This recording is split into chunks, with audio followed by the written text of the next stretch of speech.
Jau naudojau Razerį. Ne, nenoriu. Nereikia. Nereikia. Palauk, biškį perskambinti. Korsairas irgi puola čia, palauk.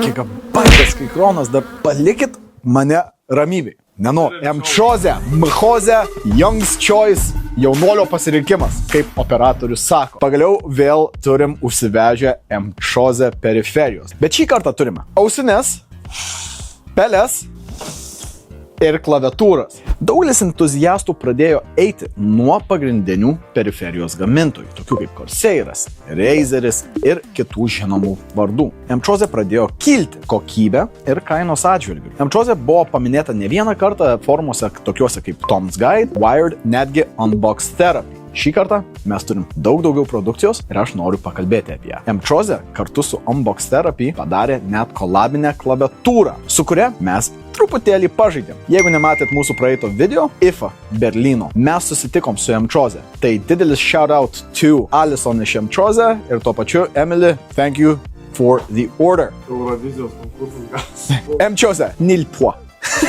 Pirmiausiai noriu praeiti per klaviatūras. Turime ir naujų variantų. Variantai, kurie baisiai populiarūs yra e-sportuose šiuo metu. Pirmiausiai kalbėsime apie Hall Effect klaviatūras. Ace 60 ir Ace 68R. Kuom yra ypatingos Ace klaviatūros, tai yra, kad jos turi Hall Effect mygtukus. Paspaudžiat mygtuką, nors truputį jį atleidžiat, jį galite vėl per naują spausti į apačią. Jisai neturi grįžti iki pat viršaus, kad galėtumėt jį spausti per naują. Tai yra labai specifinis dalykas, ne visiems tai reikalingas, bet tie, kurie žaidžia e-sport titles, tokius kaip CS ir kitus, tai yra labai aktualus jiems dalykas. Kaip visada, dėja, jau šitos yra išpakuotos.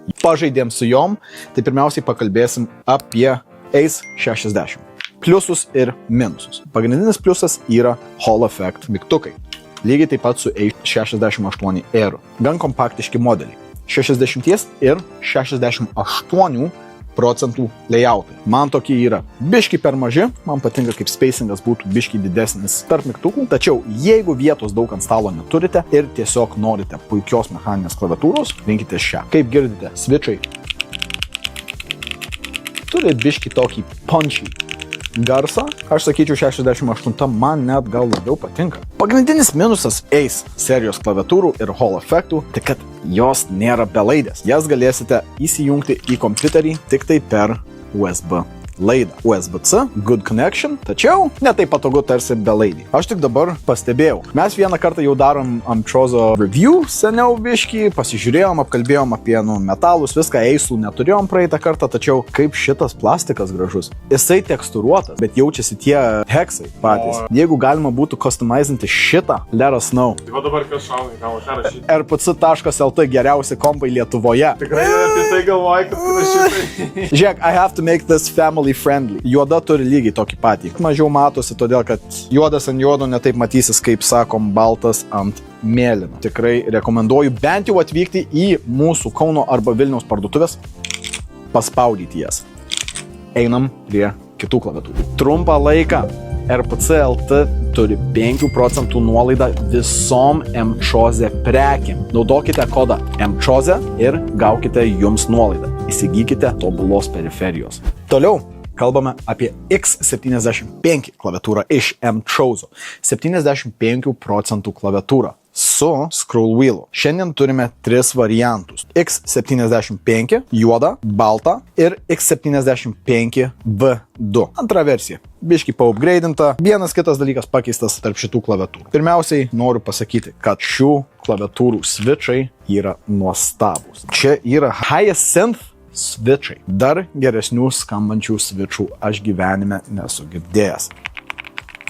Nėra labai garsūs, bet jie turi tokį nice, thwonky feedbacką. Dar noriu paminėti, RGB ant šių klaviatūrų yra nuostabus. Tiek ant V2, tiek ant V1 variantų. Pagrindinis skirtumas tarp šitų dviejų modelių, tarp V1 ir V2, tai yra scroll wheelo placement. Jeigu pasižiūrėsite ant V1, turime čia gan didelį scroll wheelą. Tikrai yra patogus scroll wheelas. Taip, galite jį naudoti, pasitilinti garsą savo sistemoje, viską. Turi dar kliką, Tikrai patogus, jeigu pasižiūrim ant V2 varianto vietoj scroll wheel'o buvimo vietos. Čia jisai yra perėjęs į kitą pusę ir paslėptas į šoną. Pats jausmas feedbacko šio scroll wheel'o yra daug smagesnis negu šio. Čia yra metalas, čia irgi yra metalas, bet rezistansas visiškai skirtingas tarp abiejų. Kaip visada, M-Chose iš galo, svoris tobulas, šios klaviatūros X75 ir visos sekančios iš tikrųjų klaviatūros veikia tiek nuo laido, tiek nuo 2,4 GHz dongle arba net Bluetooth, kad galėtumėt pritaikyti lengvai savo sistemą. Kaip visada, USB-as paslėptas labai gražiai po metaliniu coveriu, tiek ant V1, tiek ant V2, kad netrukdytų jums ir iš tikrųjų tiesiog turiu paspaudyti. rpc.lt tik parašiau. Iš visų M-Chose'os klaviatūrų, man atrodo, X75 yra mano mėgstamiausius. Nors ir norėčiau biškį didesnės klaviatūros, imkit, super. Perinant toliau, turime Mix 87. 87% klaviatūras. Šios irgi yra magnetinės, irgi bus su USB laidu. Tačiau šios turi labiau palankesnį dydį, patogiau rankom, metalinį backplate'ą ir rankose labai lengvai galiu parašyti rpc.lt, kad nueiti ten, bet iš tikrųjų taip. Šitas form faktorius turbūt labiau patinka vien dėl to, kad yra vietos visiems klavišam, kam reikia, minus numpedo, yra geri tarpai tarp rodyklių, nustatymų mygtukų ir šių kontrolės mygtukų, kurie yra susijęs su klaviatūra. Šie mygtukai nežinau, ką daro. Šis modelis irgi turi scroll wheel'ą, kaip ir mūsų X75 klaviatūros turėjo. Vienas iš dalykų, ką aš sakyčiau, kas labiausiai nepatinka būtent apie šį modelį, tai yra switchai. Taip, jie magnetiniai Hall effect switchai, tačiau jie man yra biški per garsūs. Palyginus su mūsų praeitų modeliu, šios klaviatūros yra plonesnis. Taip, nereikia jom baterijų, nes jos laidu jungiamos, tas yra viskas suprantama. Tačiau visas bendras dizainas Mix 87 iš M-Chose yra labiau minimalistinis. Nėra labai didelių kontrastinių spalvų, nėra labai didelio in-your-face brandingo. Tiesiog paprastas M-Chose logo, paprasti balta klaviatūra su metaliniu backplate'u, juodas galas su vėl M-Chose logotipu. Tikrai nuostabus variantas e-sports mėgėjams. G1 One Key Desktop Switch, customizable, realiai užprogramuojamas mygtukas. RT yra profilių jungimas. Kaip magnetinė klaviatūra, jūs galite nusistatyti daug skirtingų profilių. Paskutinis yra jūsų šviesos mygtukas, kuris leidžia jums kontroliuoti šviesumą visos klaviatūros. Nors iš šios klaviatūros dabar šiam video nėra pajungtos, tačiau jos visos turi RGB. Ir toliau turime The Pieto Resistance, patį kiečiausią modelį, ką M-Chose šiuo metu turi. Tai yra M-Chose K99 klaviatūras. Pilno 100% form faktoriaus, arba 99%, bet gal K100 netaip skambėjo, negaliu pasakyti, su tais pačiais switchais, kaip ir X75 variante. Be laidės arba su laidu galite naudoti. Mygtukų išdėstymas yra tobulas. Visur tarpai tarp mygtukų, kurių norėtųsi, kad būtų tarpai. Yra pilnas numpedas. Visi F mygtukai. Įjungiu, kad šviečia. Pilnas RGB. Normali vieta jūsų donglui. Tikrai ši klaviatūra su savo switchais yra nuostabu. Jeigu pasižiūrėsit ant juodojo varianto, palyginus su baltu, čia nėra jokių išraižymų dėl raidžių ir mygtukų. Visos žymės šios klaviatūros yra va čia. Matosi iš apačios. Kai sėdite, akių lygis labiau matys juos, nereikės lenktis galvai. Ne visiems tai patinka. Vienas kolega pasakė, kad jam tai netiktų, todėl kad jisai turėtų žiūrėti. Nežinau, kodėl jisai žiūri į klaviatūrą. Pirmą kartą užsiminsiu, yra pritaikoma visiems jų produktams. Kokybė pačio produkto yra wow. Plastikas yra biškį minkštesnis, kaip ir turėtų būti, kad nelengvai skiltų. Svorio turi, ne vien dėl to, kad yra labai didelė baterija, bet ir dėl to, kad čia yra tiek daug sluoksnių ir technologijos supilta į tokį paprastą produktą, kad tikrai yra nuostabu ir įdomu naudoti netgi tokius produktus. K99 modelis yra brangiausias, ką mes turim. Balta versija prasideda nuo 101 € mūsų fizinėse parduotuvėse. Tačiau jeigu norite pajausti tikrą entuziastų lygio klaviatūrą, ne išleidžiant kelis šimtus eurų, K99 modelis yra jums. Koks asmeniškai tavo modelis labiausiai patinka? Mano, aš sakyčiau, X75, biški mažesnė, būtų biški didesnė, būtų tobula, bet pagal stilių, dizainą, viską mano mėgstamiausia klaviatūra X75 V2. Robertas iš RPC rinktųsi tai. Dabar pereinam prie periferijos dalies, apie kurią aš galiu labiau pakalbėti V9 ir X9 modeliai. Šias ausinės ne tik, kad mes pratestavom darbe, aš jau vieną iš šių modelių esu nusipirkęs, va būtent šitą. Apie jį pakalbėsim biškį vėliau. Lyginant tarp V9 ir X9 modelių yra vienas kitas pagrindinis skirtumas, didžiausias iš jų yra kaina. V9 yra netgi 1 eurų pigiau negu X9 variantas. Skirtumas realiai neegzistuojantis. Iš dizaino pusės turime brushed metal hinges, laidai nuo headbando, kurie pereina į pagrindinius driverius, yra braidinti, nice touch. Tuomet turime USB-C jungtį, mikrofoną, kuris išsiema, jeigu nebenorite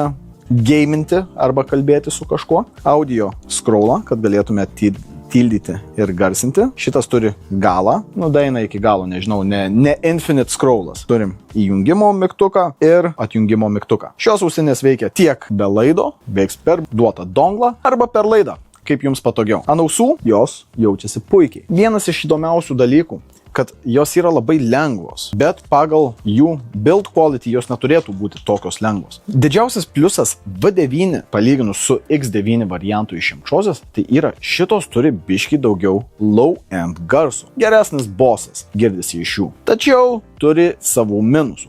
Palyginus su kitom, šitos man bent jau nėra taip patogios ant ausų ir jos turi labiau minimalistinį dizainą, palyginus su anom. Yra baltas variantas ir yra juodas variantas. Kas dar smagu, perkant Emchozės ausinės, visos ausinės yra su replaceable ear cups. Šis smagumas, kurį dedatės ant savo ausų, jis po laiko susidėvi. Tikrai props to you. Dar noriu paminėti, pasižiūrėkit.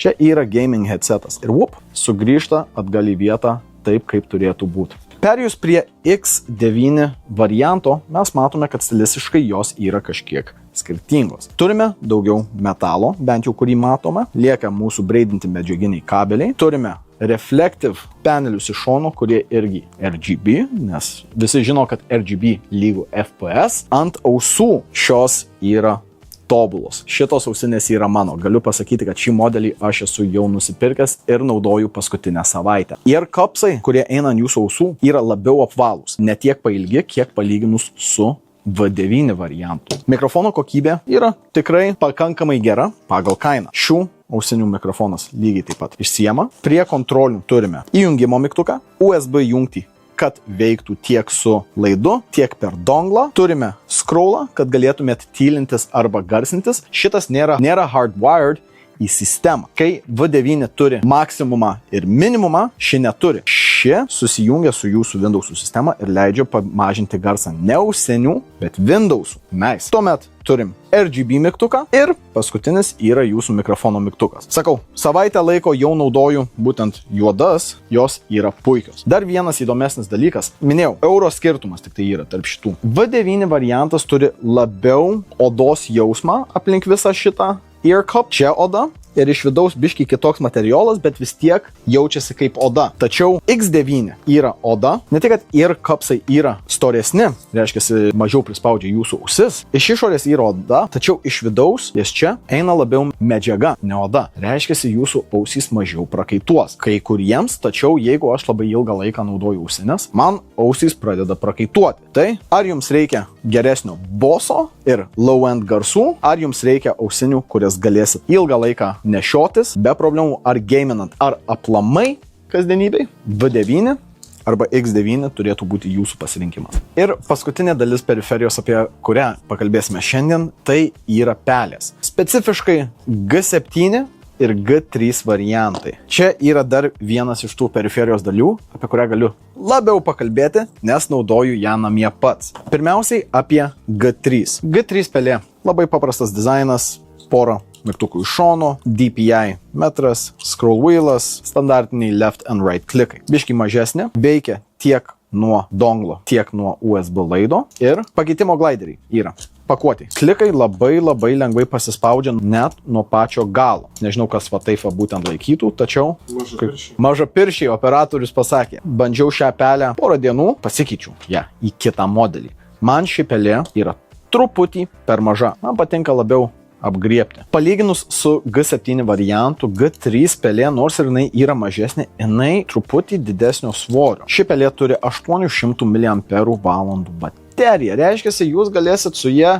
gaminti labai ilgai, nebijant, kad jinai išsikraus vidury jūsų gaminimo sesijos. Iš tikrųjų, tikrai nuostabi pelė, nėra labai brangi ir jeigu norite pajausti labiau premium produktą už pigią kainą, G3 yra jums. Pereinam prie G7 variantų, kurios turime tiek balta, tiek juoda spalva. Dabar paimsiu baltą, kad lengviau matytųsi dėl mūsų studijos. Šis modelis yra tai, ką aš pasiėmiau pats savo namo. Norėjau pasibandyti, duosiu savo apžvalgas prieš kalbant apie bendrą produktą. Rankoje ši pelė yra bent jau man ir mano rankų sudėjimui tobula. Jinai turi daugiau glaiderių. G3 variantas turi 3 pagrindinius glaiderius. Viršui, apačioj ir aplink lazerį, tačiau ši turi dar 2 iš šonų, kuriuos irgi galite bet kada pakeisti. Jinai veikia tiek nuo Bluetootho, tiek nuo donglo arba nuo laido ir tikrai yra nuostabi pelė. Kodėlį brangesnė, priklauso kur perki, tačiau iš mano pusės man jinai labai patiko. Taip, jinai neturi DPI mygtuko bent jau priekį. Viskas gerai. Gyvensim be to. Mygtukai yra daug ilgesni. Taip, turi būti paspausti labiau link galo, ne čia. Mažapirščiai nepanaudos šitos pelės. NBA žaidėjai nebent. Turim standartinius pirmin atgal mygtukus, visi klikai jaučiasi labai smagiai, pelė yra daug lengvesnė, nors ir yra didesnė, kas yra įdomu. Ir vienas dalykas, kas man nepatiko, tai yra scroll wheelas. Scroll wheelo rezistansas biški netoks, kokį aš norėčiau turėti. Norėtųsi biški kažko laisvesnio, kad nesijaustų tas kiekvienas klikas. Tarp G3 ir G7 variantų pelių nėra kainos skirtumo. Jos lygiai tokios pačios kainos. Tai čia yra labiau, kuri tau jausis patogiau rankose. Bendrai kalbant, pelė irgi atlaikys bateriją labai ilgai. Turi replacement gliderius. Veiks bet kaip ją susijungsit. Ir tikrai yra nuostabus produktas pridėti prie savo gaming buildo. Ačiū labai visiems, kurie žiūrėjo mūsų Mchoze review. Pasakykite komentaruose, kuris produktas jums labiausiai patiko ir kokių apžvalgų arba projektų norite pamatyti iš RPC.lt. Young's Choice, Mchoze, Mchoze, esu Robertas ir iš RPC.lt. Uždarom vidosą, pasakom goodbye.